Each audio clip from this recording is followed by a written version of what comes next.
All right, so Nice. let's do a 3, 2, 1 clap. Three, 2, 1.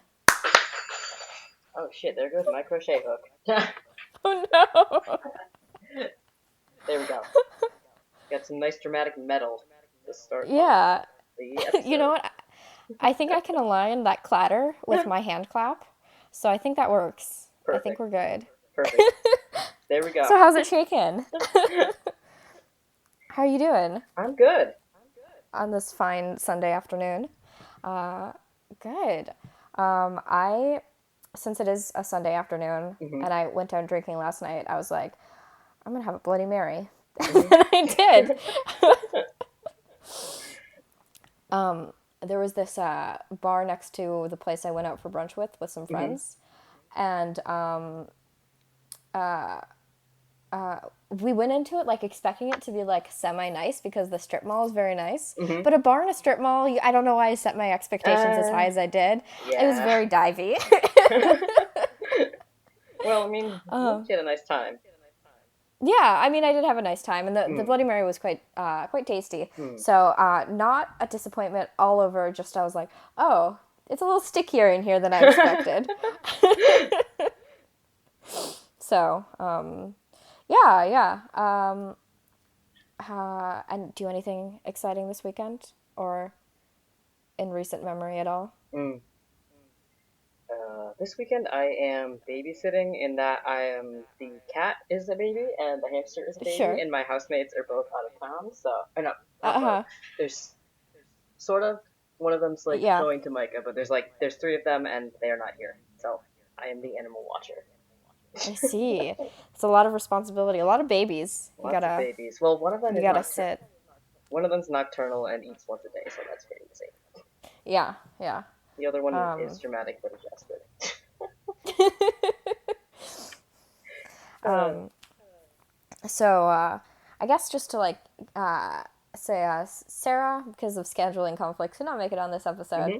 But we wanted to push forward with funny games anyway because I watched it and I talked to Robin, and he was like, "Yes, I want to watch this," and I was like, "Fuck yeah!"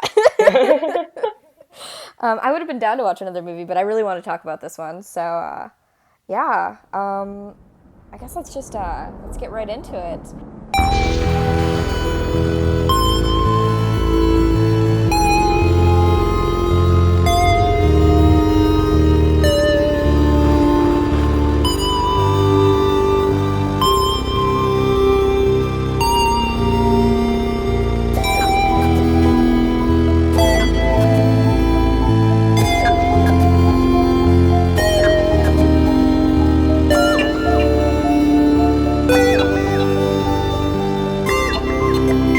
Welcome to Movie Date, everyone.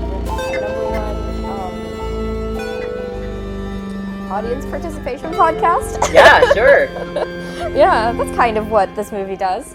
Um, I am Blair, and with me I have a friend of mine, Robin, joining us Hi, today. everybody. So I know you've listened to the podcast at least a couple times before. Oh, I've listened to it since the second episode. Really? Oh, Yeah, that's really flattering. it's one of my favorites. Oh, that's super flattering because it was rough stuff at the beginning, but that's awesome. Yeah, God, I remember um, like I was like learning how to drive in like an abandoned Walmart parking lot and like playing it in my car, uh-huh. Oh my God. which was Played a key role in hmm. your life, in your car life. And now That's I live in New awesome. York, so cars are obsolete to me. Right. Um, yeah, I'm planning on moving on to New York in like a yearish. Oh, fuck Uh, yes, that's s- great. yeah, yeah. So but I have this car, and I'm like, I will not have paid it off in a year, Mm. and I know that for sure. So I guess I'm just gonna keep it. I'm not sure what I'm gonna do It with it, to depends be on where honest. you live and what kind of car you have, because I had a Subaru Outback and I got rid of it before I moved. And when I Yeah. got back, no, no, when I got here, I was so happy because I saw like the streets and had a like little out of body experience with the thought of like driving with Uh-huh. that big of a car. So it like it Yeah. depends. I Yeah, mean, you I could have a always little sell Jetta. it. You could always Yeah. okay, that's like manageable, I think, but like Yeah, yeah. depends It's on just the a little neighborhood, I guy, think. so. Hmm. Yeah. Can always get money by Um, selling it later. yeah, I just like don't I have to like pay it off first before I can sell it? So I just kind of have to Yeah, wait for that to happen. Yeah. yeah. Eventually, So I'll just yeah. is that what It'll crypto happen investing eventually. works? I don't know. Yeah. First car, so still learning the ropes of it. Hmm. But yeah, so as you know, but for our audience's sake, a thing we like to do on this podcast is when we have new guests on, is to talk a little bit about their like history with horror, their relationship with it currently, and like their favorite like subgenres and shit like that. So what got you interested in horror, or like what kind of relationship do you have with horror, Hmm. etc., etc. Hmm. I mean, like, I can't remember the like first like real horror movie that I like watched, but I have really vivid memories of watching Snow White when I'm like 6. You know the sequence where she's like running through like the forest and like screaming constantly, and the trees are like evil and like grabbing her. Like Disney movies and fairy tales like fucking me up, and then I had a sort of like it was like originally a universal horror phase, but then it moved into German expressionism, and then like terrible like black and white B movie phase in high school. And like you know how like once Twilight was kind of like dwindling and being a thing, it was suddenly zombies suddenly, but those were like towards directed towards like horrible straight men. Yeah. Um, Uh huh. I got really into Frankenstein as like an escape of that, which is really funny when it's like, oh yeah, Oh my I'm like god. trans and gay years later. But so I had a webcomic that was based off of the 1931 movie, but it was set in like New England suburbia with elementary school kids. Oh my god. It's No, I gone. love You that. can't find it anymore. I might reboot it one day. And I also read like way more Neil Gaiman than is like necessary. So it was like Uh huh. I have like a really I love horror, but I have like a really spotty like background in it, if that makes sense. Like when it comes to movies, Sure. like I mean, like my favorites are like The Wicker Man and like Suspiria, also the Creep movie. So like those are like classics, like kind of like weird ones. But like Right. the only slasher movie I've seen is Jason Takes Manhattan when you guys like streamed it. Oh my god. No, so slasher movies are not for me either. Well, not that they're not for me, it's just not that things I've ever watched. Yeah. So, people are always like, "Oh, you like horror movies. Like what's your favorite Jason movie?" And I'm like, I've literally only seen Jason Takes Manhattan and Jason X actually. That's two Oh Jason my movies I've god. seen.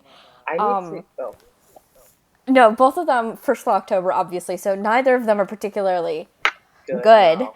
but I've never seen the first Friday the 13th. I want to so bad. I mean, I just need to. Like, Yeah, especially yeah, that's the since thing, right? like the community college that I went to would have like every Halloween you could like go to Salem, and there's this one guy who every year dresses up as like check to make sure I have the guy right. Yeah, as Jason. Like this guy dresses up. He has a little pumpkin bucket for tips, and he does like performance art by like following people around. And one year I went there, and I was like, "Oh my god, look, it's Freddy!" And he just like turned and stared at me, Oh my god. and I kind of just like skulked away down the street because I was like, I don't think that's actually Freddy. So like, I don't think that. but like, No, I get Michael Myers and Jason mixed up all the time because they have masks and they're like yeah, really beefy, and you I'm know? like so confused that like Michael Myers was. I think I actually looked this up. I think he was like a child, like the actor, not the Michael Myers. The no, I have Jason mixed up. Oh my god, it was Michael Myers was the guy at Salem. See, I'm just bad. No, it's But okay. I mean, like, um, like my favorite like subgenres are like, well, anything with body horror, Oh, for sure. definitely, definitely folk horror, uh, anything with ghosts and well, not anything with ghosts and haunted houses because a lot of them are like dumb, but like, Bad. like Yeah. sort of like I know that Del Toro's stuff isn't always strictly horror, but like his take on ghosts is like really really influential with the way that like when I'm like writing something that's it's really I like enjoy those. Like I went and saw Crimson Peak with like my aunt who's like this huge horror fan, and she was like expecting this like really like like really scary kind of like mainstream thing, and I was like, oh my god, that was fantastic because it was like very very gothic. Yeah. Um, and let's see what else. I really love. I'm trying to think. Like I love horror, but like, no, I think those are the big ones. Yeah. I mean like. Haunted houses are like always like a metaphor for something, but wait, were you the one who said that like haunted houses are like a metaphor for like dysphoria or something like that? Um, no, I don't think so, but that sounds like something Roswell would say. Maybe like I'm like one of you said that, and I like was like yes because like I have a novel concept that partially deals with that, but also with ghosts. So I'm just like, oh my god, someone else out there is Oh, I thinking think the I same said thing. something. Yeah, I think I said something to the extent of like houses centralized, like horror centralized in houses, like is basically to the same as like horror centralized within bodies, That's what it because it's like was. it's Yeah. subverting, the not only just the familiar but the necessary. Yes. So because like we have to exist within these things, and having them riot against you Hmm. is horrifying for a lot of people, but like I mean it's a It's bunch of relatable. transes. It's like Right, it's relatable. exactly. Um, but yeah. So like I feel like obviously I'm not gonna go into like why I like all of these things because it's like really convoluted, but there is um like some of them are kind of separate, but I do like there's like a common thread, and I feel like I don't know, like I feel like the movies that I mentioned, like Wicker Man and like Suspiria, I'm talking a little too fast, um, It's okay. aren't exact. I'm excited. Aren't uh like those you people have argued whether or not they're horror movies, which is like really kind of where like that's kind of my jam. Like when I'm like writing, like I like well, I haven't sold anything really yet, but I market myself as like more of like a fantasy romance author kind of thing. But I Sure. put horror shit in there wherever I can because that's just how my stuff turns out. So like, I don't know. Right. Yeah, no, no, for Yeah. sure. I feel like horror is more of an intrinsic part of like how we consume media than a lot of people think it is. Yeah. No, that's super valid. I think there's a lot of you could make the argument for a lot of like sci-fi fantasy movies Yeah. or like media in general. At least being horror adjacent, you know. Yeah. I mean, I know that you've said this before, and I've definitely said this before, but Hollywood is well, Hollywood is bullshit. But I hate how Hollywood just is constantly like, oh, every single horror movie that comes out is like schlock and garbage. When um, like other than Get Out, I'm like, horror does so many things and deserves more Right. No. credit. Yeah. No, for sure. And I mean, like, it's yeah. It's always viewed as this sort of like low art, you know. Yeah, And somehow like lower than like the schlockiest of schlock, which is to say like rom-coms and action movies. Like yeah, you can still like exactly. rom-coms and action movies, but they're about on par insofar as schlock as most horror movies. Yeah, exactly. So Like I put on like I mean, to be fair, I have not found a good gay rom com yet. But yeah. like I put on a rom com when I don't want to think if I or don't really want to be feeling anything. Like you know, like time to have like an emotional experience with a piece of media. I don't turn to that. I turn to a horror movie usually. Like Right. No, for I sure. I don't know. I'm like always plugged into horror. Like I listen to probably 15 podcasts, not like regularly because haven't been able to, but like most of them are like horror related and mostly horror movie related, Uh-huh. which is just Um funny considering the stuff that I make. But well, I think it's such a great way to like examine like I feel like horror is like the biggest open door yeah, insofar as like examining any sort of like social phenomenon, because yeah, like fear drives us as people like so like it's basically the thing that motivates us forwards, like as we hurtle towards life, is just being afraid of everything, you Yeah, know. exactly. Yeah. So I mean, you can watch a horror movie from, or like consume any horror media from like any generation that's produced it, and Hmm. like find out basically exactly what they're afraid of, Yeah, you like know. I can't wait till like people our age like are able to start really like becoming more of like a presence, whether like mainstream or like even like a larger like group of like indie creators are able to just be like, there's enough of us to be able to like start like analyzing this stuff. Because I feel like, oh, horror comics I also read a bunch of. Like that's why like that was how I got into Emily Oh, Carroll. Like that was, oh, I love that. yeah, like I got into Neil Gaiman through like, well, Good Omens when I was 12, but then like through Sandman, which I think is really weird for someone my age because most people are like, oh yeah, I read like Coraline and then worked my way up, and I'm like, big comic that I don't remember if it's any good anymore, kind of thing. It might be good, but it's Neil Gaiman, so like, It's kind of hit or miss, yeah. it's extreme. Oh god, oof. It's hit or miss even like within the same book, you know. Yeah, exactly. Oh well. Because I've been skimming American Gods recently because Oh the my show god. is happening, and God, the show is so much better than the book because Yes. it Oh fixes so many God, like, okay, problems. so I've read American Gods 4 times. I read it 3 times in high school because I was like, I was like, this concept is fantastic. I should love this. I didn't like it the first time. I'll wait a while and I'll make myself read it again.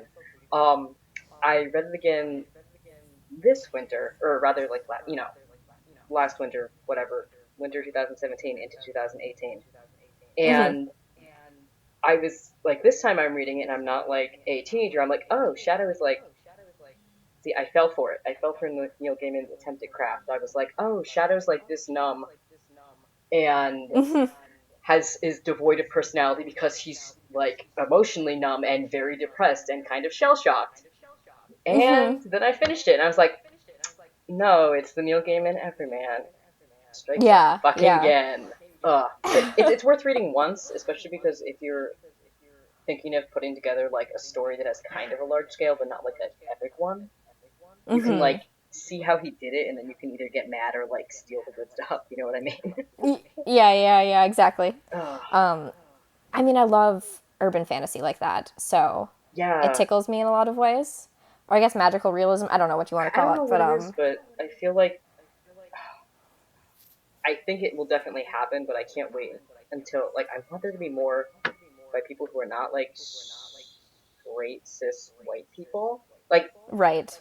this is also me having not touched the genre since like a year out of high school. So if there's a bunch of really good authors, and I'm just like I'm just like they've not been good, and there's a bunch. That's just me being ignorant, but I don't know. I like when Yeah, genres overlap each other a yeah, bunch. no, for sure.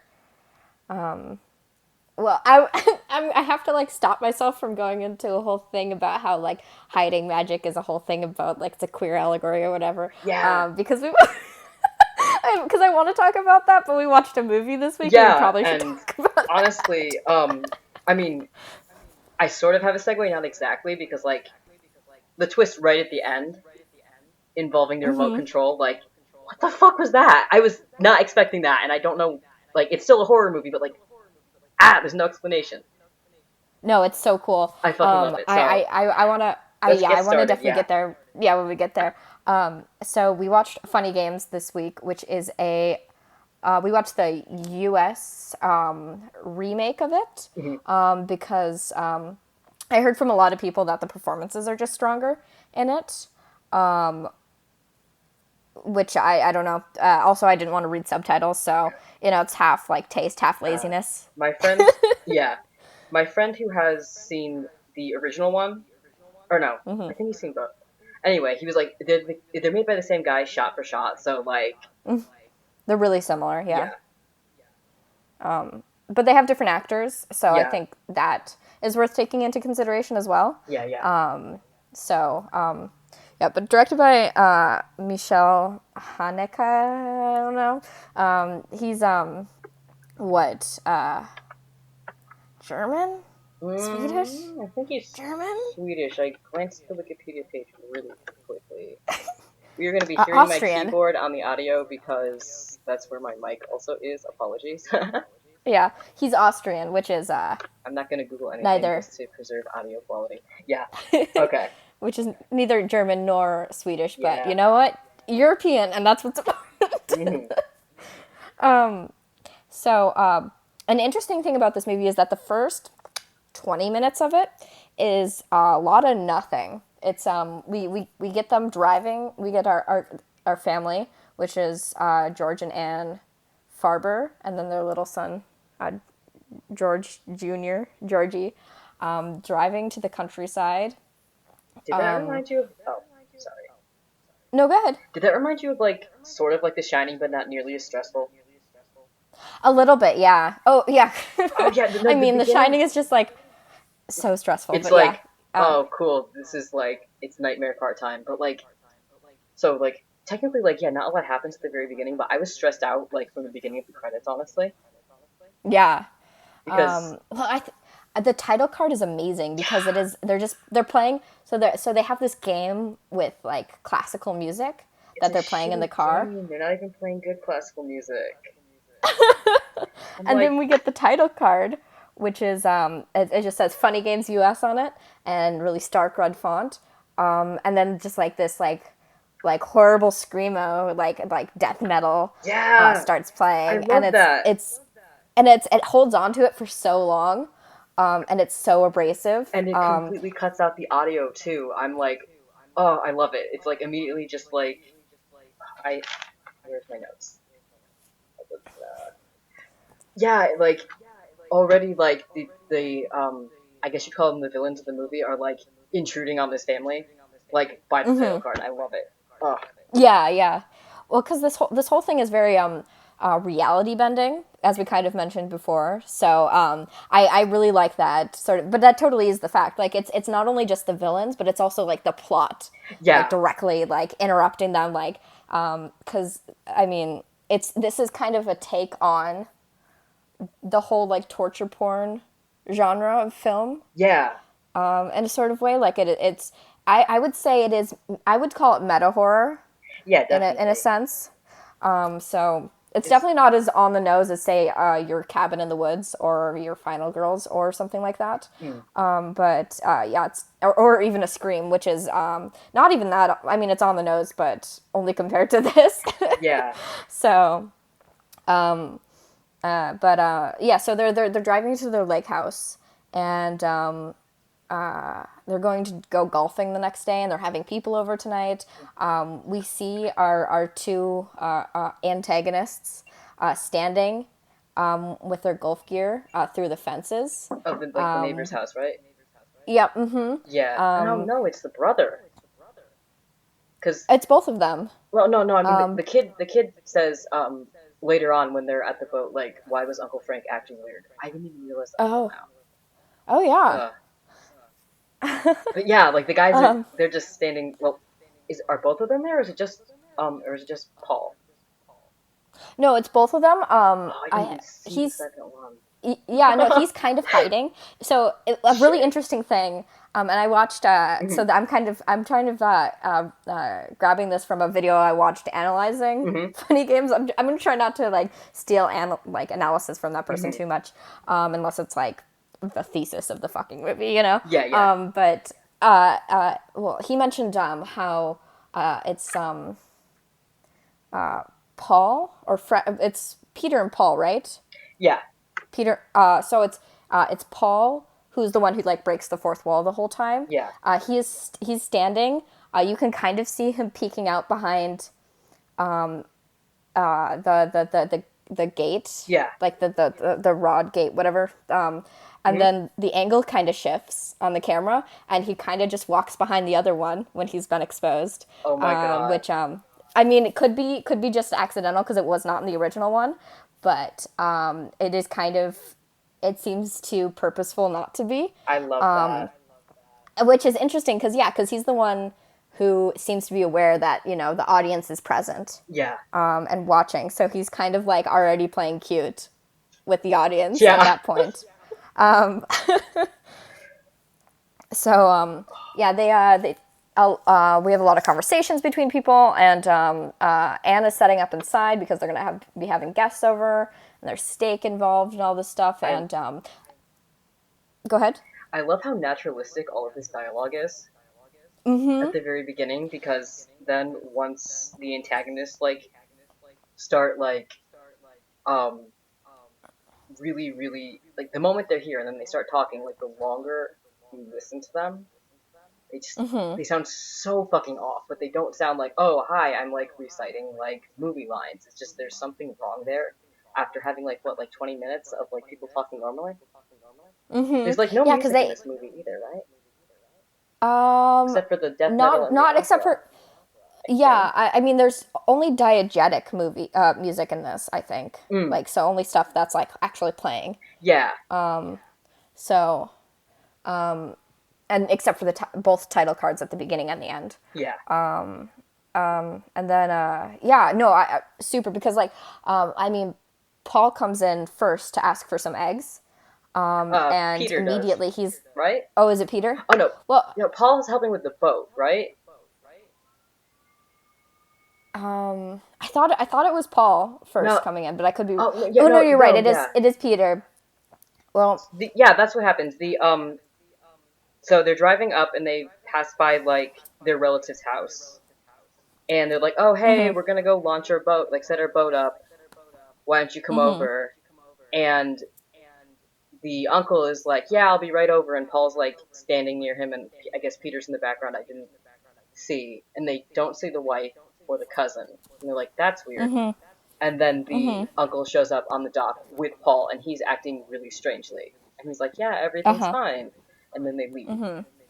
And yeah. then Peter shows up for the eggs when Anne's making dinner, and that's, oh my god. That reminds me of like my nightmares personally tend to be very rule bound. Like there will be like one character who has like a specific thing that they need, Uh and like huh. they're insistent on that, and like the logic will not make any fucking sense. So the fact that like this entire how this whole thing this whole like little beginning scenario unspools with like, okay, so you drop these. Well, I'm going a little bit ahead of us, but like I'm just, No, no, no. Go ahead. yeah. So Peter's like, oh yeah, your sister-in-law. I'm staying with her, and she sent me over to pick up 4 eggs. He's like, he won't explain what they're cooking. He has like this very soft voice. I wouldn't say it's gentle either. He's like a little bit more nervous sounding than Paul. I think he's not as like polished, and he Yeah. ends Well, up, you can tell he's kind of the henchman, yeah. And because of then it. later on, there's a teeny development when he's left alone with the other guys. I mean, with the father and I believe the son, Yeah. when Paul is not there, that freaks me out. But anyway, uh, so yeah, he's like, oh, I need these eggs, and I don't know why Anne didn't give him something to hold the fucking eggs in to bring them to Yeah. his sister. Because I'm like, I would be like, oh yeah, it's my sister-in-law. Take the bowl of eggs, and I'll get the bowl back later. But no, she gives. Oh, an important detail is that both of the young men are wearing white gloves, which is sort of normal when they say originally that they're golfers. But like, it's fucking creepy. Like they're not really, Yeah. No, yeah. for sure. But so Anne gives Paul, not Paul, sorry. Anne gives Peter the 4 eggs, and he's like, okay, and he goes to leave, and then he like immediately drops them in front of Paul. He's like, oh my god, I'm so sorry. And he's like apologizing like way too much. And Anne's trying to get dinner, so she's like, well, this is fantastic. And then he's like, well, can I have more eggs? And she's like, what? Like she does Yeah. like go along with it, but it's just like she's just like, who is this guy? He's just kind of in my house. He said he knows, he said it was sent by somebody that I know, but like, see, I don't know. The thing that kills me about this is like, since everybody in the, well, we don't know for sure about Paul and Peter, but because everybody in the movie is a rich white person, they don't think these guys are immediately like suspicious. Right. Like, I would Yeah. never Well, let these because it's people in like my house. They look like frat boys. Not frat yeah, no, boys. for sure. Like, Oh my god, they look so much like. I mean, do they? but you can kind of see that Anne is a little suspicious Yeah, she's because like how because she's frat a boy they are. woman. The men Yeah. don't suspect anything because they're dumbasses. Sorry. No, That's it's my critique fine. of Creep. If you're a cis man, you die in horror movies because you don't know better. Anyway, Yeah, no, for sure. Um, it's not a when I say critique of Creep, I don't mean it makes the movie bad. It just is a reason why I'm going, no, Aaron, that's not how you call the police. Um, Actually, to like briefly mhm. like talk about a different movie series while we're talking about this, because I just rewatched Creep 2 with my dad recently because he watched Oh, the first one and he was like, that one was super dumb. I want to watch the second one. And I oh was my like, okay. god. But I think it's such a like I know there's going to be a third movie, but I think those two right up against each other are like a perfect example of like gender differences and Yeah. like handling these situations. Yes. Like like Sara is thinking about all of these things beforehand and like is constantly like reevaluating everything, whereas Yes. Aaron is like a complete fucking idiot and just going along with everything no Yeah. matter what. And I mean, it Sarah's going along with it, but only because she feels like she knows what she's getting yeah, into, she feels you like she know? can get out. Like Aaron just does not know, and it makes sense because like in general, like I mean, like Joseph, who for people who have not seen the Creep movies, is the antagonist. Like he's more or less canonically bisexual. Like obviously it's not like hello, I am like the bisexual serial killer. He doesn't like announce Right. it. Depending on whether Yeah. or not you read Aaron is gay coded, which I personally do. Same. Yeah, like we're not gonna go into it. Like I think he definitely is. He's still like a fairly tall, solidly built white man. So and he's like so he's not like used to being like a threatened, especially not by like another man. So like it except for the very end when I'm like, why did you go to the lake, Aaron? Why? Um, Right. Yeah. which I feel like they kind of built into Creep 2 a little bit. Anyway, point is, like, we're going a little bit too far into Creep, but like, I met like I don't know. It's just it was a really Creep is good. You should watch it. Anyway, but that's that's the theme of this entire podcast. yeah. Um, So but I mean, to link it back to the movie that we yeah, yeah. watched, Peter gets attacked by their dog Lucky, and which makes him drop the eggs, or not really Like attacked, but like he startled by. supposedly gets startled. Yeah. They do a lot Yeah. of things in this movie where you don't actually see what happens. Like you don't see most of the violence either, which I really like because like it's a critique of like porn movies, like torture porn. You don't see any of it. Right. Yeah. Exactly.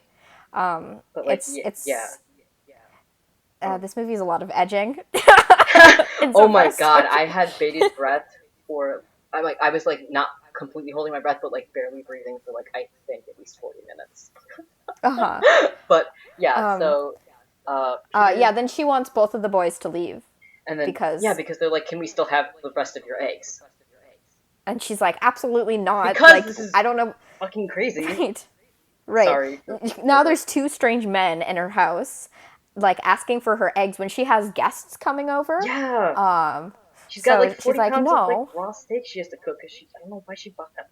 I don't know what she was thinking of doing with that much steak, but Yeah. God, like my notes are like either like serious, like I'm taking notes, or I'm like, why the fuck did you buy so much steak? What are you doing? You can afford that much steak, Jesus! Like, I mean, like, oh my God, Blair, like, um, so like I just finished up my first week as a cheesemonger at this shop in Manhattan, and one, I enjoy it. So far, it's the best job I've ever had in my life. But the other day, somebody was like, "Hi, do you want to try a slice of $80 ham?" And I tried it, and I was like, "This is why capitalism needs to be destroyed."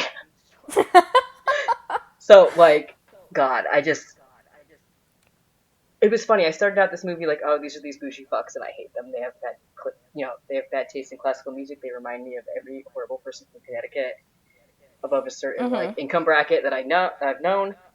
And then suddenly I'm like, oh no, I'm like actually like really worried about these people, which I feel like was also really like on purpose. Also, I feel like Well, this you is a said good about how they movie. like, yeah, no, it's so good. You said how they like feel more like real people, and I feel like Peter and Paul feel more like horror movie antagonists, like Yes, characters. they do.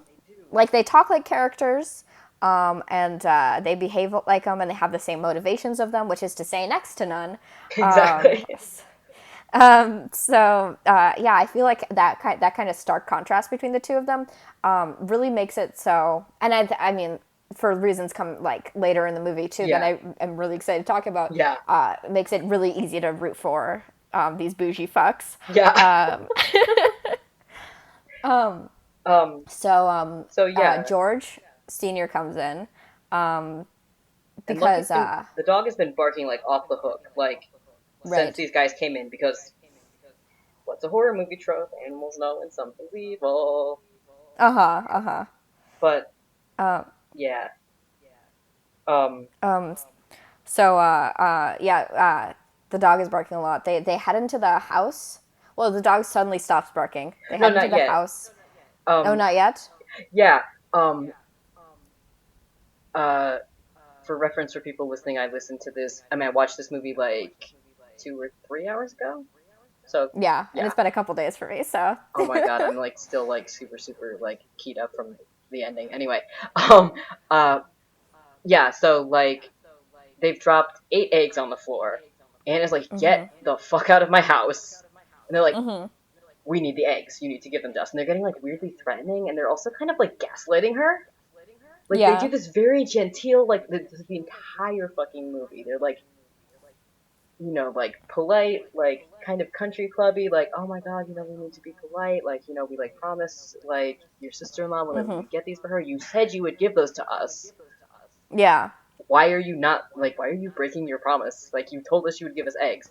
Um, and it's just, Mhm. they just keep repeating the same phrase over and over again, which is, again, like, definitely a manipulation tactic. Anyway, George comes in, and, and's like, get them out of the house, please, since they're not listening to me. Like, she's been, like, visibly upset to the point where she's, like, grabbing, like, Peter by the arm and trying to, like, haul him out of the house. Like, Mhm. she's really upset. And George is just kind of like, haha, I don't know what's going on. My wife's, like, I mean, I don't want to be, like, he's being shitty here, but I don't think he's being, like, the way you usually Like, see a character written being this kind of shitty. Like, he's not taking his wife's concerns seriously. right. But I think it's more. It's not because he immediately distrusts her. It's more because like Exactly. he doesn't like. This is his first interaction with these people, and haven't seen how like weird they Unsettling they get are. when they're Yeah. being denied anything. Exactly, yeah. Um, so he's trying to do the whole like country club politeness as well, you Yeah. know. And, like, I love Um, that Anne's like, you see how upset I am? I must have my reasons. Get them out of the house. Like, I love that they gave her, like, she's able to say that, because so many times, like, you watch a horror movie and the woman is always like, these guys are bad news, we need to leave, or we need to get them out of here, and the guy's like, oh, it's no problem, and it's never addressed that, like, she yeah, clearly has a reason. it's very So good. it's very good. This movie's, um, So there is is this when they there's a ask? bit of an altercation. Yeah, Well, they want so the one of the clubs gets like one of the golf clubs gets involved at some yeah, point. that's what it was. Um, They're like, yeah, okay, we'll leave. You're being very rude, but we'll leave. And then Paul asks if he can just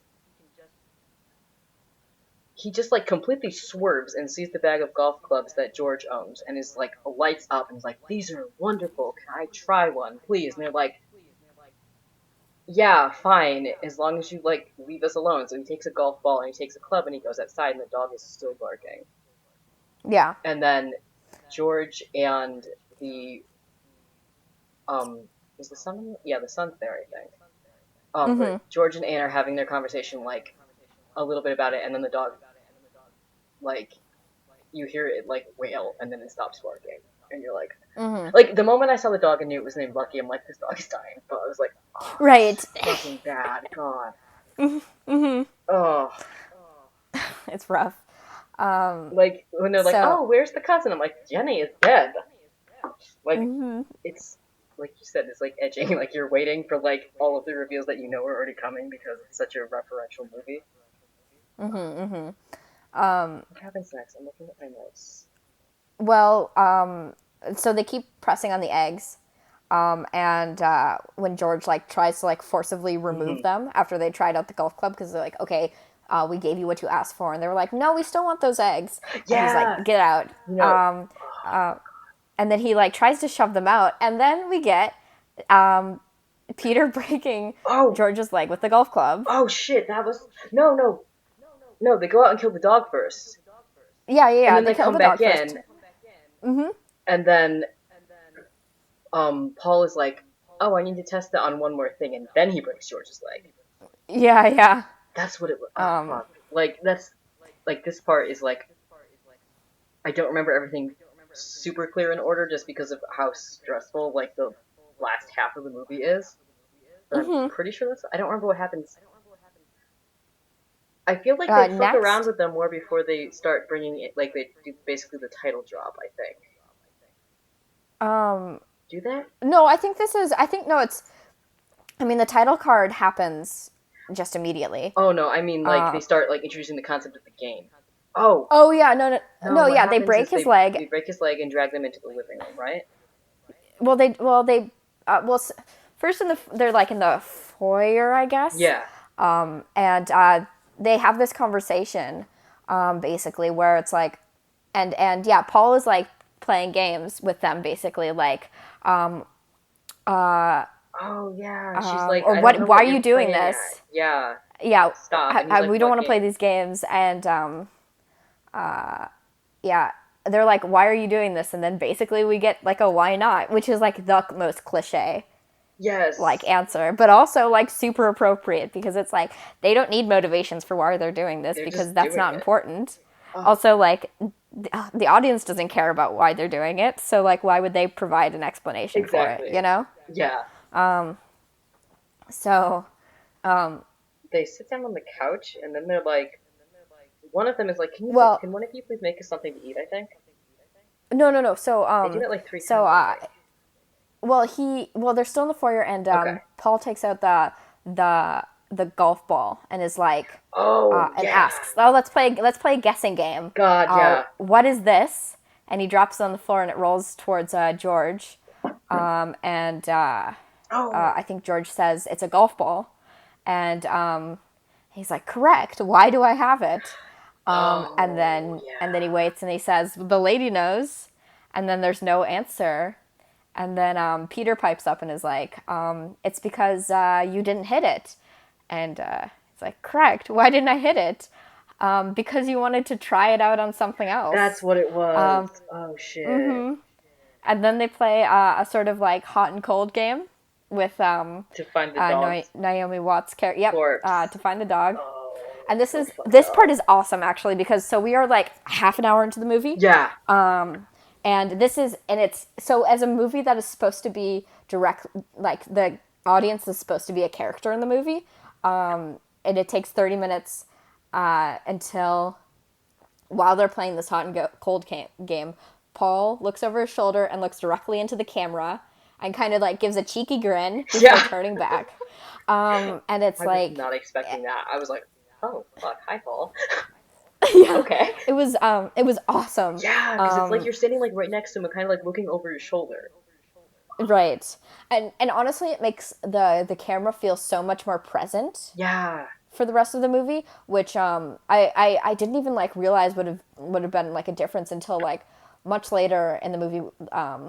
There's like really close action to the camera, Yeah. and nobody is like referencing it or looking at it, but it still feels very present. You Yeah. know, like the audience feels like it's at like as a person watching it, I felt like I was backed up into the corner because of how close everything else was to Yes, yes. the camera. You know, Yes. so yeah, so Anne eventually finds the dead dog in the trunk of the car, which is fun. And then they move them all to the living room That's what it was, yeah. to play some more. And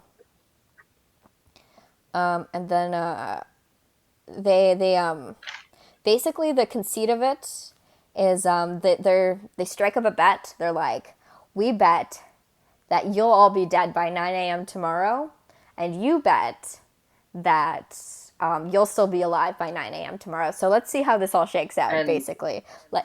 Like that's the game they want to play, you know? yeah, and like that's when the Paul and Peter and I'm looking at my notes now and I forgot that a couple times like very early into like when they're first interacting with Anne, Paul keeps referring to Peter like he alternates between Peter and Tom, which is one of the reasons why Anne's like, what the fuck is happening?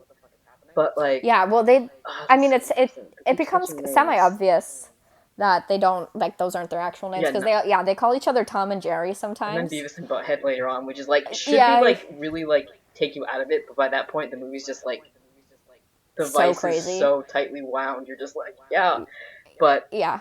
this is like when they first like argue for the first time. I feel like it because um Peter's like, well, what kind of bet is that? They're going to lose either way. There's no way for them to like if they win. I forgot how he phrased it exactly, but he's like, there's no way for the family to like really like get anything out of it. And then I don't remember what Paul's exact like words were, but he's kind of like petulant about it a little bit. Like shut up. Like I'm the one in charge here, and like this is the game we're playing. Like these are the rules. I've Right, already set them. exactly. Which I mean, there's a is lot of that. oh yeah Um, and I think he essentially says later then, like, oh, don't mind him.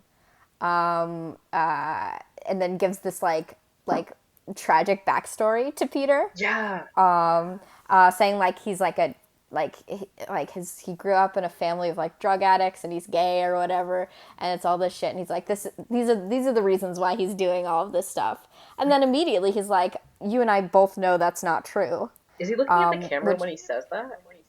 I don't think so. I Okay. think he's looking at George when he says that.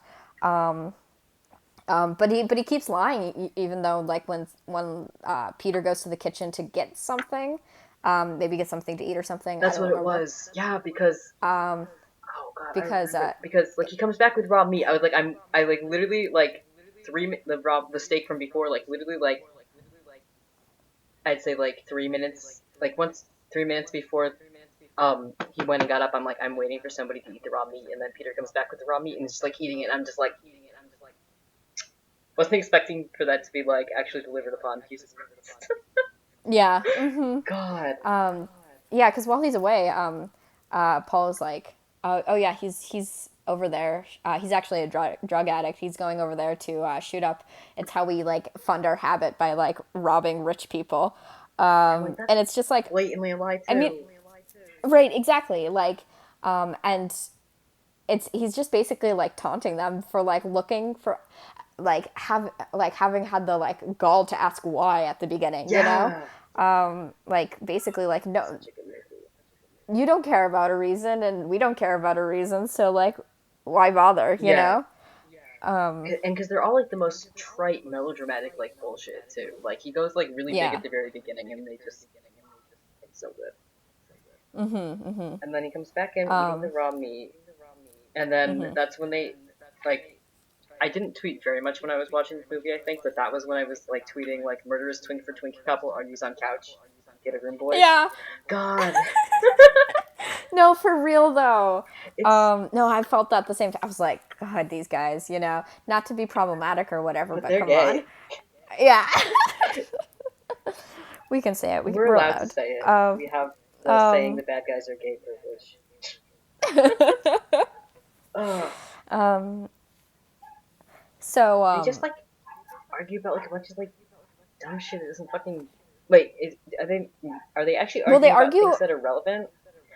I well, know. semi relevant, because one of the arguments leads to, like, Yeah, talking about Anne's body, which is, leads to, like, one of the first quote unquote games they play. yeah, because Peter is no Paul is like insulted. Like he one of the things he consistently refers to Peter as is Tubby, and Peter keeps being like, "Don't call me that. Like I don't like you doing that. Stop."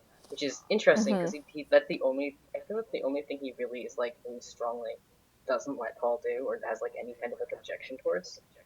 Yeah. And then that's when Paul's like, "Oh, do you think anyone like?" And then he starts going into like, "You're like, if you keep eating, like you won't be like attractive or something." And then he brings that around to Anne. Yeah, And he's like, well, we're not going to let you say stuff like we're not gonna let him say stuff about your body like that. Like, why don't you go prove Yeah, that's what it whatever? was because he Peter doesn't say anything insulting about Anne, but Paul like takes one little statement that he says and like wraps it around into an insult. Yeah. He's like manipulating. Yeah, like even the accomplice gets manipulated. I don't know. Yeah, no, it's great. Well, the accomplice doesn't seem to be as aware of like the whole like Yeah, reality shenanigans that are happening, or even aware at all. Though he kind of talks about like fiction, at the very end. reality, like metaphysics and stuff like that at the And end. there's this one So moment, like I mentioned a little bit before, when we get to it like chronologically, I'll talk about it a little bit more. But once he's left alone with the golf club, and when he's sitting and talking on the couch, something really interesting happens. Like I'll wait till we get there, but yeah, he's yeah, not like aware that he's not aware in the same way that Paul is. But yeah. yeah, so the first Yep. game, what was it called? Well, Cat in the Bag or something? Because they because they want Anne to take her like clothes off, but they're like, oh, but we'll spare the child, basically. Yeah, because Um, they were like, stop telling these like horrible like fake backstories where our kid can hear them because they're upsetting. So they're like, yeah. no, of course we will like spare your kid from like this whole thing, and so fucked up. Well, yeah. So they put a sack over the kid's head and basically tell Anne to strip, and she does. And the camera work here is interesting because it never really go well. She's like got her bra off and everything.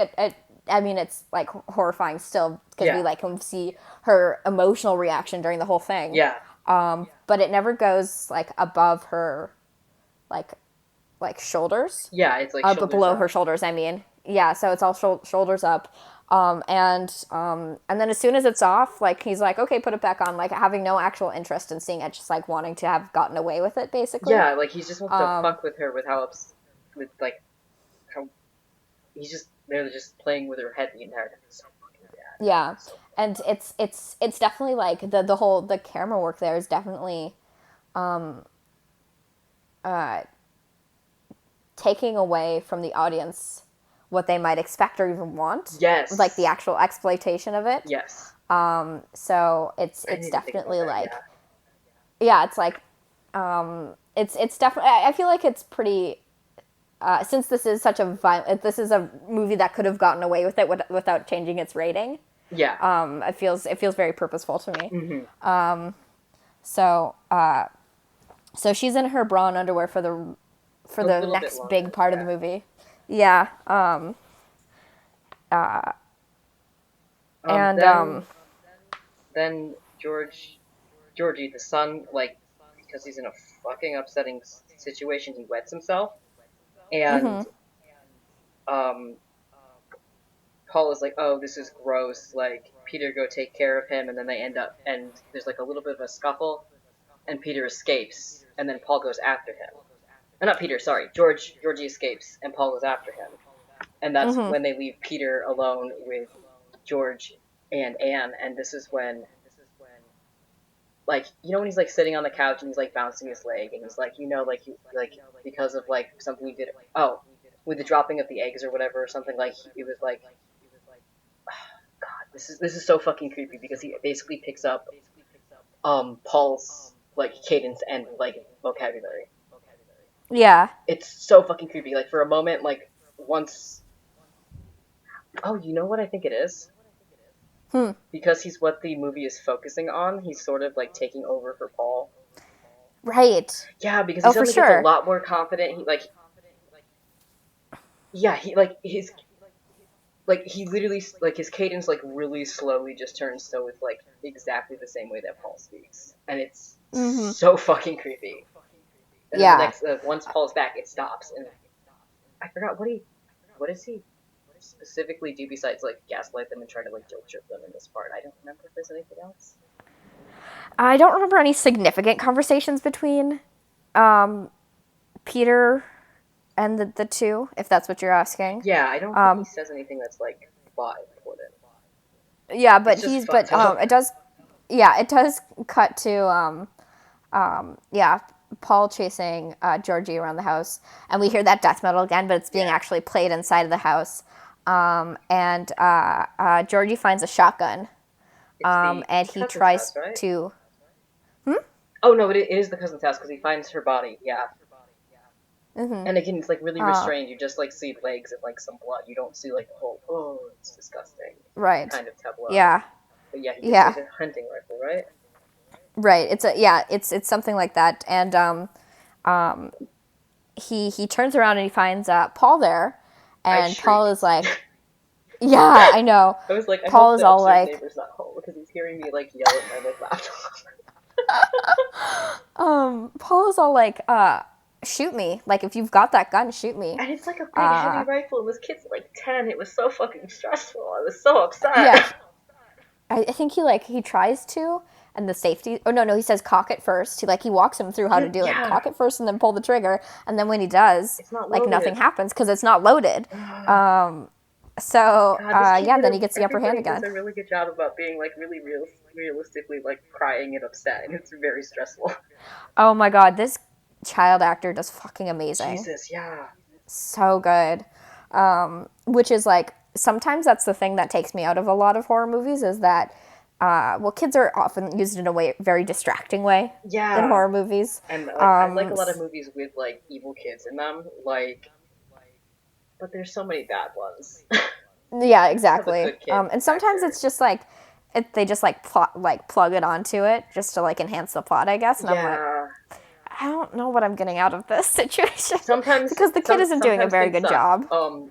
This kid does not. He's very good at his job. He's very, very good. Hmm. He's not haunted, but he's still doing a very good job. And yeah, so he gets hauled back to Their house. the living room. Hmm. Oh yeah, and Oh, important to mention is Anne's hands are taped behind her back and her ankles are taped together because that's like yeah, there's a really agonizing sequence later on that is like plot important. yeah. That's an important detail, but like yeah, they bring him back, and then is that when the And then next game? yeah, which is counting out who's going to be shot. Yeah, And it doesn't, they never actually like successfully count someone out yeah. because Peter doesn't seem to understand how it works. Which is really it's not funny because like someone's going to die and the movie is not like But it calling is kind attention of to it, but it's funny. fucking funny. Like most of the Yeah. humor in here is like you have it's like again like it's not like how there's a lot of like there's no traditional plot beats in this. I really feel, and there's Yeah. no like there's not a big call of attention towards anything that would be like particularly lurid. Like you don't get to see a lot of that, but they also don't like call attention to any of like the jokes, sort of. But yeah, so they're counting it off, and Peter doesn't know how to do it, and Paul gets really mad at him because he's fucking up the rules again.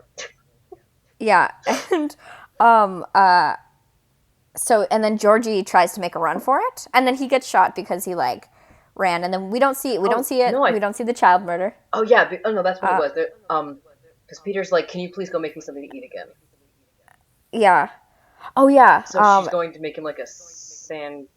Yeah, you only see Anna in the kitchen, stressed out making a sandwich, and then you hear like a gunshot and like scuffling and like yelling. No, Right? it's Paul. No, it's Paul in the kitchen. He's like, yeah, I'm gonna go to the Oh, that's kitchen. what it was. Yeah, because he's at the fridge. Like, does anybody want anything? And it's just like, Yeah, fuck. and then obviously no one is saying anything. But yep. And then we hear scuffle, and we hear shrieking and like a gunshot and everything. And yeah, because Georgia got shot, and it's another thing where the plot only happens like the plot only seems to happen when Peter's on screen. Yeah. Because like yeah, because like they don't show the point like him like Georgie getting murdered or anything. Like we just come back and we see NASCAR on the TV and blood splatter on the TV. Did So wait? So did Peter fuck up the count off, or did Georgie like get in the way of his father on purpose? Because like his reaction to like his dad getting like kneecapped with a golf club is to immediately attack.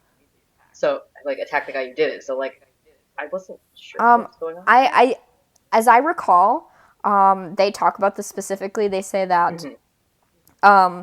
Georgie tried to run away Okay. and got shot because of that. Okay. The counting out never even like came into play. It just happened. Got so there. It's just more fucking with their heads, pretty much. Yep. Hmm. And then Paul and Peter are like, well, let's bow out, Yeah, basically. I was not fucking And then expecting that. They just leave, and I'm like, is it and th- because they broke? See, I thought that Georgie well, he did basically interfere with the way the rules were supposed to go. I thought because it got broken, they were like, bye. Because like the thing with these guys like being so like fucking rule bound, or at least Peter specifically being like that. Maybe this is like a weird thing to draw in, like draw to bring in. Maybe it's from left field a little bit, but like in a lot of like folklore, folklore or like folklore that draws on that kind of stuff, like vampires and like fairies and like supernatural beings and that shit. They have like very specific rules that don't make any sense to like humans, and you have to stick by them, and you have to keep your promise, and you have to be polite. And if you fucking that up, they like, well, like you gotta dry bulb out. Like so, like that was like at the very beginning, we were like, oh, you gotta be polite. You have to like do what we want. You told us you would give us this thing, and you're not. And now we're really mad. It was just like adding like another layer of me being like, ugh, this is bad fucking news. So no, I for thought sure. I was like, are they doing this on purpose? They just left. It's like poof. They just fucking Yeah. disappear. They're like, bye, see you. Yeah, I no, don't know if totally. that was on purpose, like, but it was killing me the entire time. It was like just Well, another layer of just being like, this is a good movie. no, the great thing about this thing, I mean, that's awesome. The great thing that stood out to me is that the movie just grinds to a halt as This soon was as they leave. so agonizing. I was not even sure whether. So they shoot it um, so that way you are like, I would say maybe a couple feet from behind the couch. So you see the blood spatter, you see Georgie's body, you see Anne kneeling, and she is not moving, and you don't see George at all. So I thought George was dead. I wasn't even sure if Anne was alive because she was holding still for like I was like, is this a still shot? What the fuck is happening? Like, she's not moving. And then she finally starts Yeah, moving. I'm other like, than like the okay. TV, you would have no idea, And it's so right? weird when NASCAR's like blaring because like my dad used to really like NASCAR, so I'm like used to like it being like a Sunday afternoon, everybody's chilling at the house kind of thing, and there's just like dead people over the screen. I'm like, oh, Right, it's right. fucked. But yeah, so Anne Yeah, is alive. it's this prolonged shot It's horrible. where yeah, she's just like sitting there for a while, just like trying to collect herself, and then eventually gets to her feet and hops over and turns the TV off, which is like the first thing she does, and then goes behind the couch to where George is, or she tries to like wriggle out of her. Like on the TV tray, she tries to like break the tape on her hands. Yeah, well, she tries to like get out of the tape on her hands so she can like better help like George because he's got a broken leg and is on the ground and shit like that. So she gets.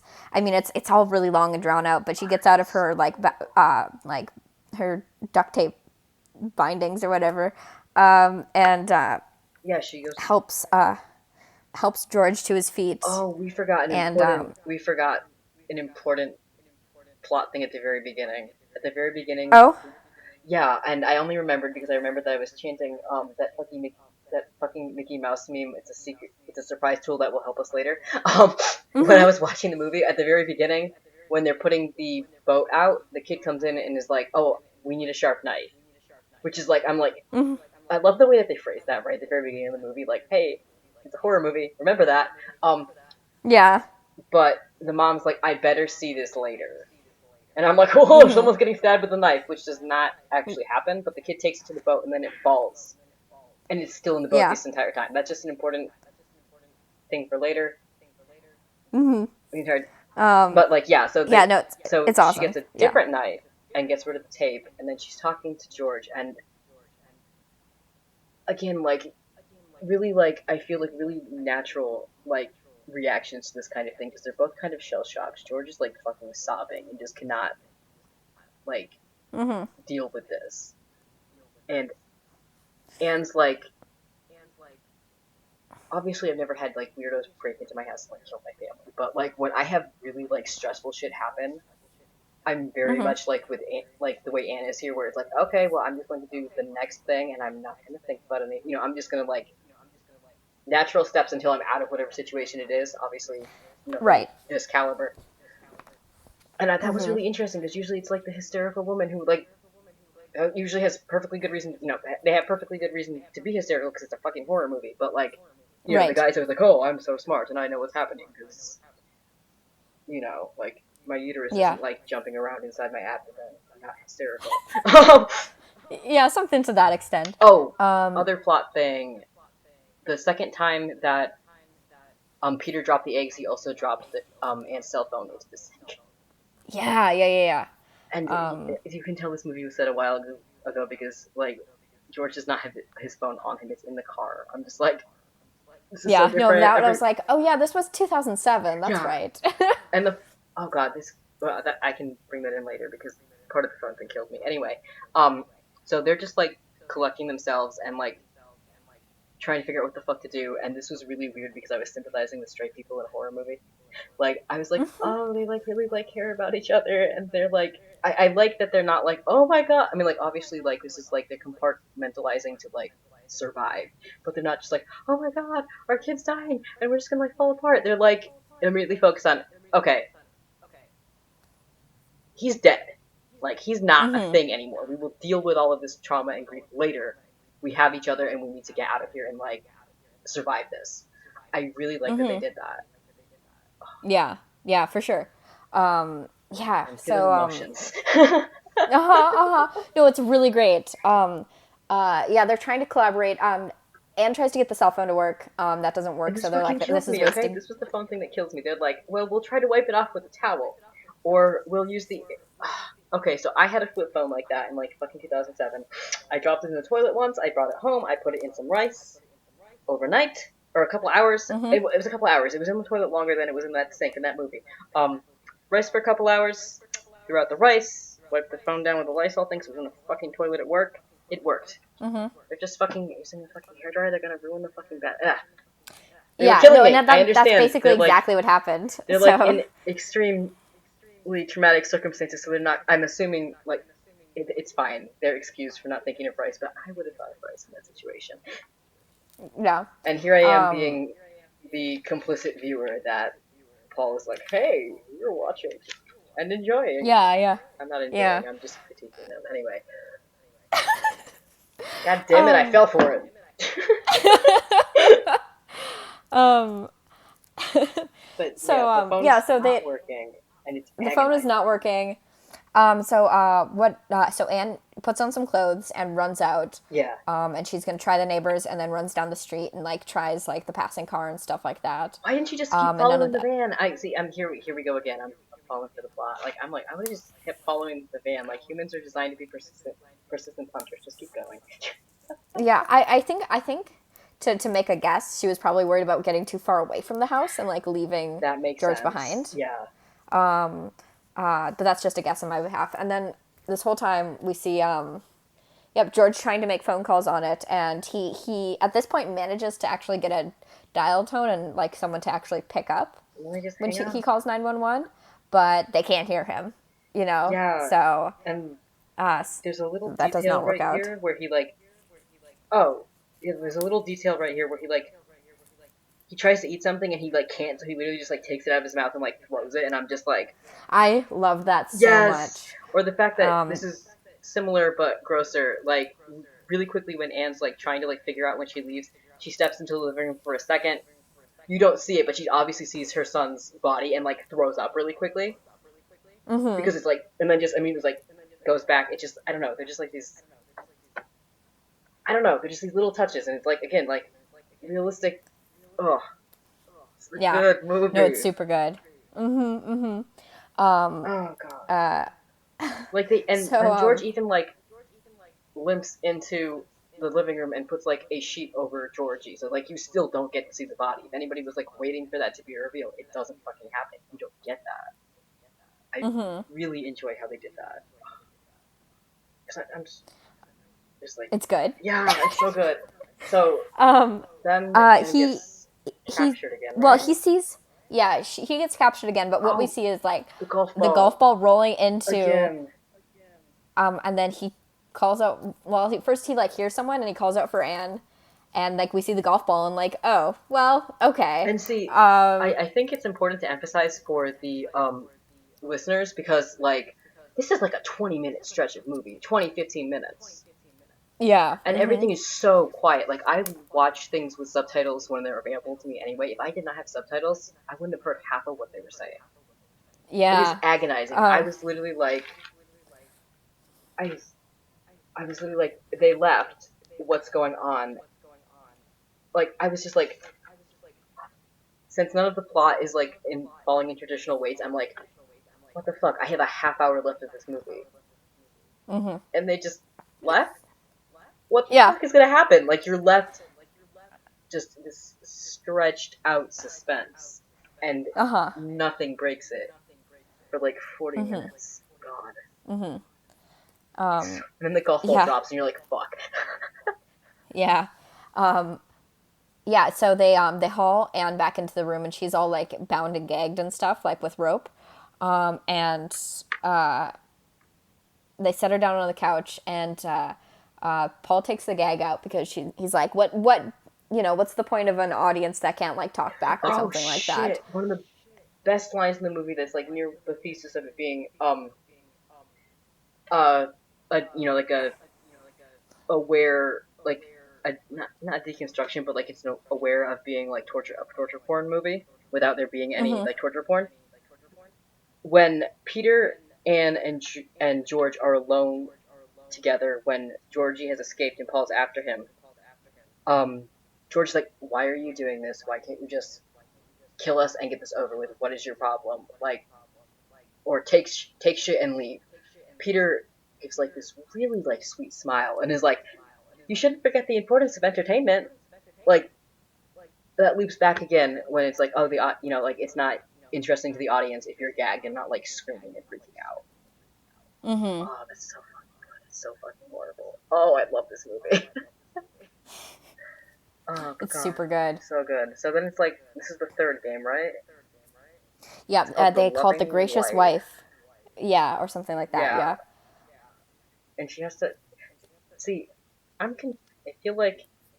I think it's because Peter fucks up the counting up again, or doesn't know, like, a long enough prayer for it to be sufficiently, like, agonizing. But, like, yeah. Did Paul contradict his rules? I feel like he started stating them, something went wrong because Peter did something. And then... Well, how do you mean? Paul repeats it again, and it's slightly different, I think. I don't remember. You could be right, what it though. was is the idea of the loving wife game was because they counted off, and Anne was the person who was not out. It was you get to pick who gets. Maybe he raised the stakes. He was like you get to pick. Oh no, you don't die. Your husband's dying. You get to pick between the hunting rifle or the kitchen knife. And then he's like, "Oh, we're going to make you pray first." So he has Anne's like, "I don't know any prayers," which I don't know if she like genuinely can't think of any or if she's just like scared out of her fucking mind. And then you bring this country club thing in again with Paul being like, "Where are we? You don't know any prayers?" So he asks Peter. Right. Peter's this really like short, cutesy one, and Paul's just like, like it's not like significant, like long enough or like scary horror movie prayer enough. So he's kind of like, "This sucks, but okay, we're gonna use this." Yeah. After something goes, I forgot. There's some kind of mini conflict in the conversation, and then he changes the rules to, if you can say this prayer. Oh no, he like. He makes her say it, and then he makes her say it backwards, and he's like, if it's backwards, you get to decide who dies and by what weapon. I think is what it was. Yeah. I don't know. It was confusing, and I don't know if it was on purpose or if I just missed something. I think it was on purpose confusing, probably. Okay. If I feel like whatever response you had to this movie was on purpose. Yeah, because everything is so elegantly and delicately put together in this. But yeah, this is where the cool part is. Oh yeah, no, This is awesome because like while he's explaining this, he's kind of distracted, and she grabs the rifle and shoots Peter right in the Peter in the stomach. And it's awesome because like we see him getting we see him get shot, the only person we see and get then injured. and then we see like to realism, like Paul's slow reaction time, because after he gets shot, he's like, "Watch out," and Yeah, then he's yeah, got blood on his face already, which is yeah. awesome. I love that so It's much so because like good. because it doesn't it's not great narrative timing, but it is very realistic Yeah. timing, Yes. which is awesome. And then he like then He starts like Paul starts laughing, like kind of like hysterically, yeah, he starts like freaking out and being like, "Where's the fucking remote?" And he's like grabbing. Oh, here's I had this very brief galaxy brain bullshit. Oh shit. Oh fuck. Oh my god. Maybe. Okay. Um. Let's say what the twist was, and then I'll explain why I was just like yelling and like slapping the table near the microphone. so Shit. he finds Okay. the remote, and then he He rewinds, and fucking like rewinds the things just go. movie.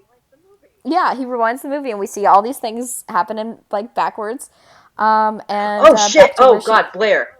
If you can, Yes. I don't know if this has to be on purpose because everything else is. If you can say the prayer backwards, you get to decide who lives and who dies and with what. Oh my god! Shit! No, Fuck. oh, you know what? Yeah, no, for sure. Okay. No, absolutely. So Yes, absolutely. my Yes, okay. So my galaxy that's brain thing awesome. was remember at the very beginning when Anne's like to Peter, "How did you get here?" Because he says like by the lake, and she's like, "What the fuck?" Pretty much, and he's like, "There was a hole in the fence," and I wrote that down because I'm like, someone's probably gonna escape through that later. I literally have like little paper with notes. So I was like, I want to be prepared. But anyway, um, and she's like, okay, that's weird. Then when she's escaping the house, she cuts a hole in the fence with pliers, and I'm like, hole in the fence, because this movie is so careful. I'm like, why is this showing up twice? He makes a comment about I don't know. This seems on purpose and interesting like 5 seconds ago. It could be wrong, but like he mentioned something about one of the relatives knowing something about the fence before they did. I don't know if maybe he like because they I don't know how many times they've rewound the movie, like or rather the movie Yeah, the other family was in. I don't know if yeah. the fence had something to do with it. Like I don't know. Could Anyway, be. maybe. Yeah. Maybe. You I don't never know. know. There's not enough in there for me to actually be like, here's my theory, this is a part of the film. But it made me Right, yeah. very loud, No, like but a few minutes ago. So there you go. Anyway, but here's the thing: even if this is a completely batshit theory, it made me even more like stressed out. I'm like, whoa, when I was watching the movie. So it was still like fucking with my head either way, which I feel was like maybe a decoy detail. Who knows? Galaxy brain. yeah. Anyway, so he rewinds the fucking movie. Uh-huh. I God. So the only thing I knew about this was two dudes with white gloves show up and fuck with a family, and it's like home invasion. That was like all I knew, and I'm like, what? I like literally paused the movie and got up and like paced around for a little bit, like holy shit. Uh-huh. Uh-huh. Because at this point we've only seen like Paul addressing the camera, Yeah, not the fact that he can actually bend the rules of like reality to his own whim, yeah. which is just so great. And And you don't get to find out how he's able to do that or why either, because like you don't. It's the same reason why they're like killing everybody. Like you don't need to know that. They don't care. right, yeah.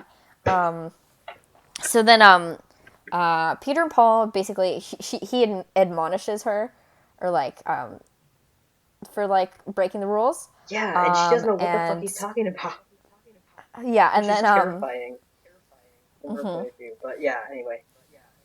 they Peter and Paul kill George, and then take Anne to the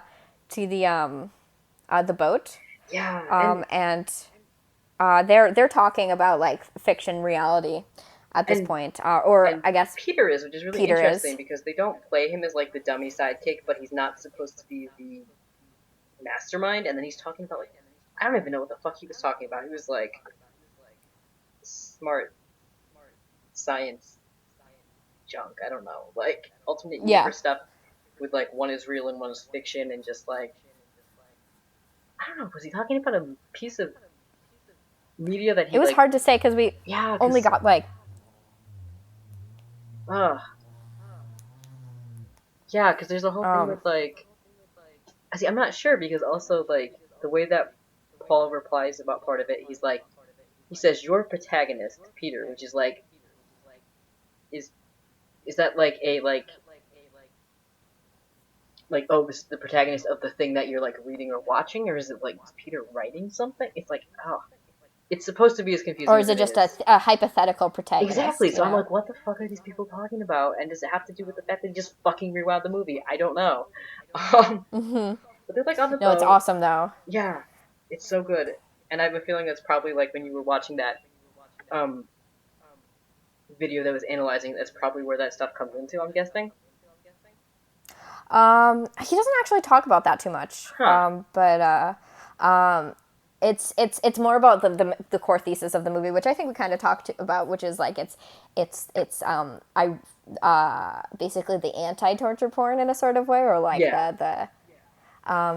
and how it's like the audience is responsible for what's happening because they are a character in the movie Yeah. and they're consuming this piece of media, and Yeah. basically like by like interacting with it, making it happen, you know? Yeah. Oh. Um, So so yeah, like yeah, so they're talking about this. Anne tries to escape because of the knife in the boat, the as surprise you mentioned tool. earlier. I was literally just like chanting it. I'm like, I hope nobody's home upstairs because they're gonna fucking hear me. I Um, talk to and then I talk to movies and I get very into it. So and then unceremoniously, they just push her into the fucking water. pushes her off the boat because he was like, "Yeah, I didn't really want to push it. Yeah. Also, I'm kind of getting Oh no, hungry." no. And What fucks me up about this is like is Paul the one who does it, and Paul's like rules. We have to do it this way, and he's kept to his own rules up until that point in the movie. When he just pushes her over, Peter's like, "Hey, it's like 8. She has another hour. Why did you do this?" And Paul's like, "I was getting hungry," well, and they Paul both kind of like laugh, and I'm just like, "Fuck." Yeah, he's So like, well, I can't really sail like this, and I'm getting hungry anyway. So then they go to the next house, and we see the beginning of that kind of sequence. and it's fucking eggs again. His gloves are covered in blood, so he has to hide his hands behind his Yeah, back. because and Peter actually is aware of that because he like he washes his gloves in the lake, and he's like, "Give me your gloves," and Paul just doesn't do it, so he has to like, yeah, he's to fucking hide his hands. Ugh. And they have those fucking like slickers on, which are just like they make me think of the fish stick man, which is just like Oh my god, you can see their shitty little ankles poking out of them. God. Like I'm glad they don't have tan lines like from socks, or I would have been like fucking losing it because they had to do it. So thank you for saving me from that movie. I just did it anyway. Oh well. I did it to myself. But yeah, so the movie just loops back into the next family, and it's an implication that they're just doing it around like the entire like lake, and nobody's caught them yet. Yep. And then and then we get another title screen with the death metal again. And it's awesome. Oh no, it's the the best. last shot is Paul looking at you and like kind of smiling.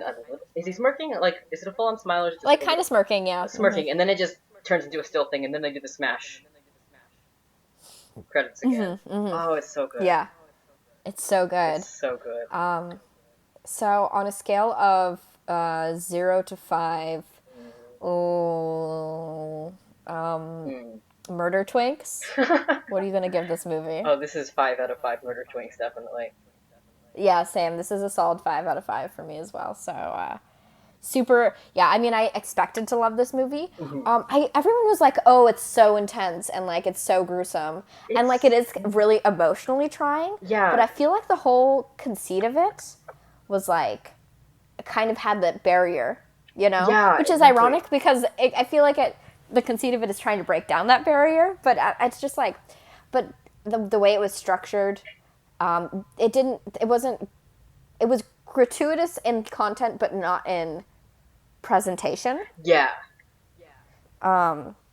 So that was really interesting. I definitely don't think this like, I mean, if you're sensitive to like leg injuries, obviously like because George is constantly like in pain because of his fucking broken leg that keeps getting like nudged or whatever. I am going because he's got a compound fracture, so the bone is straight up sticking out of his leg. Oh shit, I didn't even notice that. I just knew there was a lot of blood. Okay, I feel like a real bitch now because so I use a cane sometimes because I have fucked up knees, and particularly one of my legs is usually bad. So Yeah. obviously, I'm not in like compound fracture levels of pain, which I did not realize. I don't know. A couple times, like he's like moving around, and I'm just like, I can like obviously I can't use one leg constantly, but or especially if I don't have like a cane if I need it, but or I don't have my cane when I need it. A couple times I'm like, Hmm. oh my god, man, like this, dude, use your arms, do this instead. Like you're making it harder for yourself, dude. And it's like, here I am being the impartial asshole viewer, being like, oh my god, if I was in the horror movie, I would do this correctly. You're just doing it. Oh god, Yeah, they yeah. got me. They Um, did it to me. well, yeah, I mean, but like that one thing is like basically as hard as this movie goes, and I mean, Yeah, like if that's hard, like I mean, it's pretty constant, but still, it's like I feel like this movie has such a like a reputation for being so gratuitous, yeah, because and I don't know if that's necessarily I I don't deserved. think so, because remember I Um, asked you, I was like, I knew there was some kind of torture porn thing in it, and I remember I asked you, I was like, is there anything like really gory? Because there's like a couple things I'd rather not watch, and you were like, just broken leg, and I was like, okay, and it was fine. Like, yeah, yeah. I mean, I wasn't expecting yeah. anybody to I get mean, like it's disemboweled, but like I was expecting yeah, something yeah. nasty to happen. Yeah, it's a lot of emotional torture, which is really intense if you're highly empathetic. That's Um, usually my that explains a lot of my horror movie taste then, I guess, and why I'm yeah, more of a baby towards gore than I thought I was. Anyway, yeah. but yeah, like Um, it's stressful. It's really it's stressful. very stressful. It's very stressful. Um, yeah, yeah, no, awesome. It was such like I really enjoyed watching this. I mean, it's been on my short list for a really long time, so I was glad to finally get an I opportunity to don't watch even it. remember Totally. where I heard of it. I just know I've wanted to watch it Um, for a couple years, so you were like, "Hey, do you want to watch this?" And I was like, "Yeah," and I'm so glad I did because oh, it's so good. unfortunately, we didn't get any questions, but I feel like we had a pretty good discussion Yeah. despite that. Do you want to move into recommendations? Ooh, Do you yeah. have anything lined up for that? Um, if you go first, I will I can. find something that was the one thing I didn't prep for. Let me see. Oh, sorry. Oh no, it's fine. Like I literally took physical paper notes because I knew that I probably didn't want to be like fiddling around on like something on my laptop while we were talking. So I prepared in one direction and not in the other. So let me think real quick. My recommendation this week is, of course, Mitski's new album, which is "Be the Cowboy." It is a little 36-minute long thing. It's really concise and it's really, really refined. It feels very much like a Mitski album. I feel like it feels more like "Bury Me at Makeout Creek" than it does "Your Best American Girl" Hmm. or her whatever her second most recent one was. Hmm. It's but you know what? If you're like sad and lonely all the time and you like female vocalists, I recommend Be the Cowboy. It's really good. Because yeah, I mean the conceit of I mean the crux of like Makeout Creek is definitely heartbreak, but the Hmm. crux of Be the Cowboy is definitely loneliness, which is, hey, can someone like check up on her and like tell me if she's Oh okay? no. Cause See, like, I've never actually listened to it. See, I have this I've never actually listened to Mitski. Like, I have a friend who like went to school with her, and I've oh been my like, god, oh, that's crazy. it was so. It was because they both went to SUNY Purchase, and that's like a big art school. So like, they all happen to be like the same age, and we're just like in the same. Like, I don't think they were like buddy buddy, but like it was like, oh yeah, I know her. It's cool. She's successful now. But I was like, Mm-hmm. oh, should I listen to her music? And they were like, it's very sad, and I was like, maybe not. And then it's it's sad, but it's like fun sad. You know, it's okay, like oh, I because can like boogie down to this like crying music. You know. okay, because like I feel like I've moved out of like the period of my life where I'm like I am going to listen to sad music like constantly. Like I can listen to Yeah. Carrie and Lowell, and as long as I'm not like focusing too hard, I'm not like time to shut this off. Let's go listen to like some ABBA or something because I'm just too sad Yeah. now. So I wasn't like Yeah. I was like, am I prepared to do this emotionally? I don't think so. But if it's fun sad, then I should probably try her stuff then. Yeah. Awesome.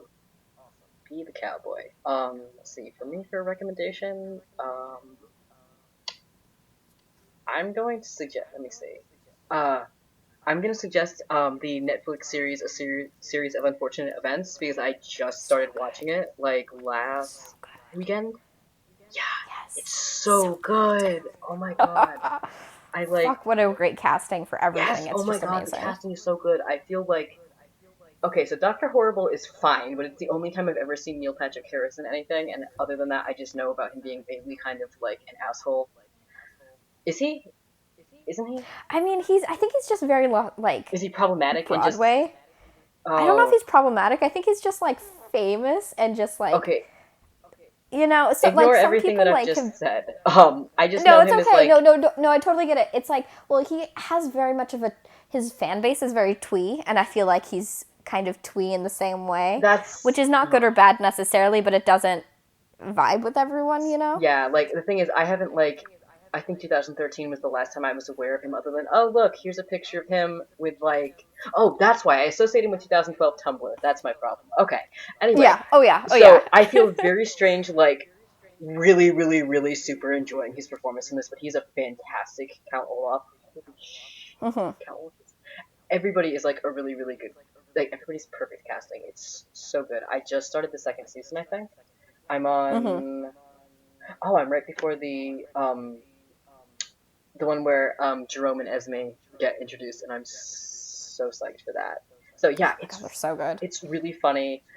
It's really good. It's like I was like super. I mean, super super into this series as a kid. Like I read all of them. My dad would like read them to us. Also, so Mm-hmm. if you were really into them, it's really fun. If you've never read the books before, you'll also love them. If you're over like 12, the sunny bits are a little bit like the baby's chewing on things. Yeah. Okay, like Yeah. that's the bit that is aged the worst for me. But that's because I'm like a 23-year-old like adult. So like I'm Yeah. like it's like oh yeah like it's like the one like thing that I cannot suspend my disbelief for. I guess is the baby has super teeth, but that's fine. Yeah. Yeah, it's super good. Mm-hmm. Yeah. Awesome. Hey, podcast. Podcast. Um, thank you all for listening. Hmm. If you want to support the show, you can do so patreon.com/fearbaiting. Just a quick shout out to our $5 and up donators. Michael Kaiser, thank you. Kit, thank you. Paul Bechtel, thank you very much. The Cool Sophie, thank you. And Sophie, thank you all so much. You help our little machine go, I guess. If you want to find the show, you can do so at fearbaiting on Twitter or fearbaiting.tumblr.com. Or if you have an email for us, like an essay you want to send our way for whatever reason, our Gmail is fearbaiting@gmail.com. All of those are super viable. If you want to find me on the internet, at BlairKitch on Twitter or blairkitch.tumblr.com. Robin, do you have anything you'd like to plug? Okay. So my Twitter account is at disgorginghead, which I'm going to spell